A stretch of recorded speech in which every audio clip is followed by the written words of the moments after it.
Actually ये जो sculpture किया है हमने जो नेशनल एम्बलम का, ये हमने सारनाथ का जो रिप्लिका है उस पर से ही ये पूरा स्कल्पचर बेस्ड है। उसी का सेम रिप्लिका हमने की है। और रही बात एक कंट्रोवर्सी की, तो जहाँ ये प्लेस हुआ है उसके इर्द गिर्द ज़्यादा से ज़्यादा 10 फीट का घेरा है। वहाँ से ये फ़ोटो ली गई है, जो फ़ोटो वायरल हो रही है जिसमें लॉयन का मुंह बड़ा दिख रहा है। तो उसमें वो वाइड एंगल फोटोग्राफ है, क्योंकि उस पे पास फोटोग्राफर के पास स्पेस नहीं होगा शायद, या वो पीछे नहीं जा सकता होगा। तो उसमें क्या हो रहा है, वो लॉयन का फेस एग्रेसिव लग रहा है।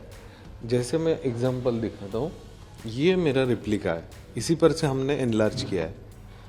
तो इसको हम ये एंगल से करते हैं तो इसका एक्सप्रेशन बदल जाता है। इसका लॉयन का मुंह पूरा खुला हुआ दिखता है, उसके टूथ वगैरह ज़्यादा ये दिखते हैं।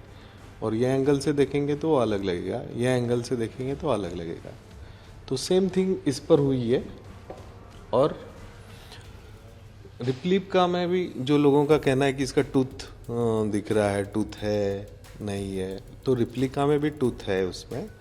एएसआई के मिस्टर BR मनी, उन्होंने भी उसका कल देखा मैंने, उन्होंने भी यही बोला है कि उसका भी रिप्लिका में, ओरिजिनल रिप्लिका में भी उसमें टूथ है, उसका भी मुंह खुला है। और हमने same to same as is उसको बनाया है। इसमें हमने कुछ भी चेंज नहीं किया है। इवन जो पैर का है, और दूसरी वजह है, जो ओरिजिनल रिप्लिका है, अगर उसका बेस, लोटस का बेस निकाल दिया तो 3.5 फीट के करीब है। जैसे ये शायद यहाँ से, अगर ओरिजिनल रिप्लिका हमने यहाँ से बनाई है तो ये ओरिजिनल जो है उसका साइज होगा 3.5 to 4 फीट।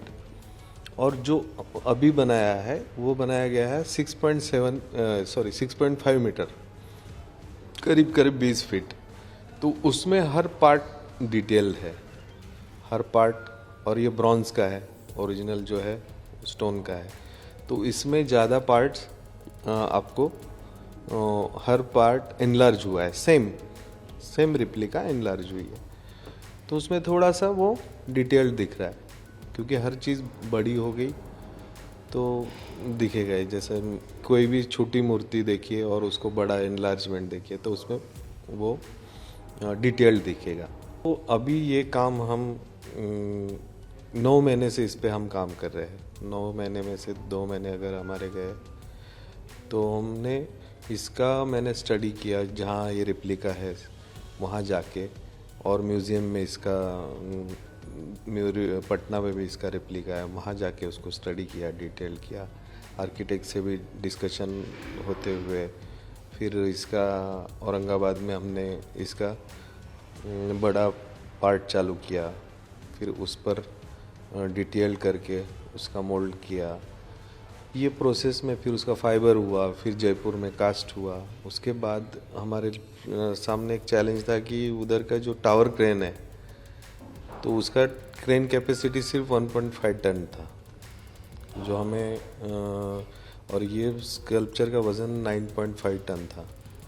तो हमें ये भी चैलेंज था कि 1 पीस करके भी हम उसको ले जा सकते थे, लेकिन वो पॉसिबल नहीं था। तो इसको हमने उस हिसाब से उसके पार्ट बनाए और ऊपर जाके उसको ब्रेजिंग करके, वेल्डिंग, ब्रेजिंग, फिनिशिंग किया।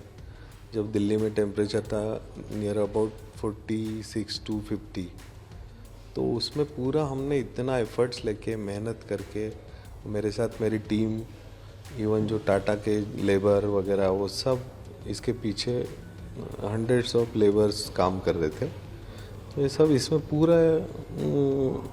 पूरी जी जान लगा दी थी। और मेहनत करके ही आर्ट को सेटिस्फेक्शन हमें मिलता है। आर्ट में पूरा डिवोशन हमने दिया है। आर्ट ऐसी चीज़ है, आर्टिस्ट का वाकई में कोई धर्म नहीं होता। आर्ट गिफ्टेड होती है, वो गॉड गिफ्टेड ही है, मैं मानता हूँ उसको। क्योंकि आर्ट ऐसी चीज़ है, उसको वो किसी विशेष के लिए काम नहीं करता है, वो पूरा डिवोशन होता है उसके लिए, उसका वो मेडिटेशन होता है।